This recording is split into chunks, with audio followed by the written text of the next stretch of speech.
இளங்குமரனார் தமிழ் வளம்லேருந்து இப்போ வந்து பிரித்தெழுதுக சேர்த்தெழுதுகள்லாம் வந்து டிஎன்பிசி குரூப் 4ல் குரூப் 2 ப்ரிலிம்ஸ்லலாம் கேட்க ஆரம்பிச்சிட்டாங்க. அப்போ அதனோட விதிகள் நம்மளுக்கு தெரிஞ்சிருந்தா தான் அதே கொஷின் இல்லைனாலும் அதனோட மாடல் கொஷின் ஏதாவது வந்தால் நம்மளால் வந்து சால்வ் பண்ண முடியும். அதாவது கொடுத்துருக்க 4 ஆப்ஷனில் 2 ஆப்ஷன் வந்து நம்ம ஈஸியாக வந்து டெலீட் பண்ணிவிடுவோம். இருக்க 2 ஆப்ஷனில் தான் நம்மளுக்கு கன்ஃபியூஷன்ஸே வரும். ஸோ அப்போ நம்ம ஒரு சில விதிகள் பார்க்கும்போது அங்கே ஈஸியாக நம்மளால் சால்வ் பண்ணிட முடியும். இலக்கணம் அப்படின்றது நம்ம மேக்ஸ் எப்படி வந்து பண்ணுவோமோ அதே மாதிரி தான் இலக்கணமும் ரொம்ப புரிஞ்சுக்கிட்டா ரொம்பவே ஈஸியாக தான் இருக்கும். ஸோ இப்போ இளங்குமரனார் தமிழ் வளம் அந்த புக்கில் இருந்து ஒவ்வொரு விதிகளாக எடுத்துக்காட்டோட பார்க்கலாம். முதல் விதி வந்துட்டு அகமுனர் செவிகை வரின் இடையென கிடும். இதை எப்படி வந்து பார்க்கணும் அப்படின்னா, அகம் முனர் செவிகை அப்படின்றத செவி கை வரின் வந்தால் இடையென கெடும். இடையில் இருக்கிற எல்லாமே கெட்டுடும்னா வராது அப்படின்ற அர்த்தம். இப்போ எடுத்துக்காட்டு பார்த்துட்டு அந்த விதியை இன்னொரு முறை பார்த்தோம் அப்படின்னா நம்மளுக்கு ஒரு புரிதல் இருக்கும். அகம் கூட்டல் செவின்னு இருக்கா, அதில் அகம் அந்த செவிக்கு முன்னாடி வருது இல்லையா அகம், அதில் செவி வந்தது அப்படின்னா அந்த மகரமும் கெட்டுடும், ககரம் காவும் கெட்டுடும். ஏன்னா இடையென கெடும்னு சொன்னதுனால இடையில் இருக்க ரெண்டுமே கெட்டுடும். அப்போ ஆ கூட்டல் செவின்னு இருக்குமா. அடுத்தது சாவோட இன எழுத்து என்ன அப்படின்னா வந்து இஞ்சு. ஸோ அப்போ அஞ்செவி அப்படின்னு சொல்லி புணரும்.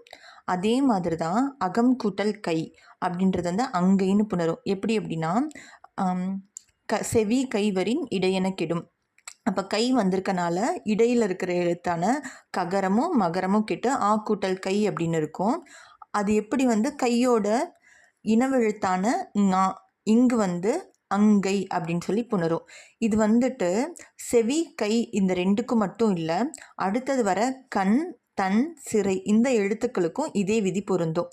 அகம் கூட்டல் கண் அகங்கன் அப்படின்னு சொல்லலாம், அங்கன் அப்படின்னு சொல்லலாம். ஓகே, இப்போ அகங்கன் அப்படின்றத விட அந்த இடத்துல அகங்கன் வந்திருந்தாலும் உங்களுக்கு பொருந்தும், அங்கன் வந்திருந்தாலும் பொருந்தும்.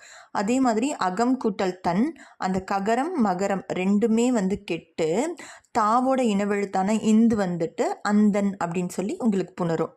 அதே மாதிரி அகம் கூட்டல் சிறை அதில் ககரமும் மகரமும் கெட்டு சாவோட இனவெழுத்தான இஞ்சு அது வந்துட்டு அஞ்சிரை அப்படின்னு சொல்லி புணரும். இப்போ உங்களுக்கு இந்த விதி வந்து புரிஞ்சிருக்குன்னு நினைக்கிறேன். அகமுனர் செவிகை வரின் இடையென கிடும் அப்படின்றது அகம் முன்னாடி வர எழுத்தோட செவி கை இந்த எழுத்துக்கள் அதாவது இந்த வார்த்தைகள் வந்தது அப்படின்னா அகம்ல இருக்க இடையென கெடும்னு சொல்லிட்டாங்க இல்லையா. அப்போ இடையில என்ன இருக்குது அப்படின்னா வந்து ககரமும் மகரமும் இருக்குது. அந்த ககரம் மகரம் கெட்டுட்டு அது புணரும்போது அதனோட இனவெழுத்து வந்து அது புணரும். அதனால தான் அகமுனர் செவிகை வரின் இடையென கெடும்.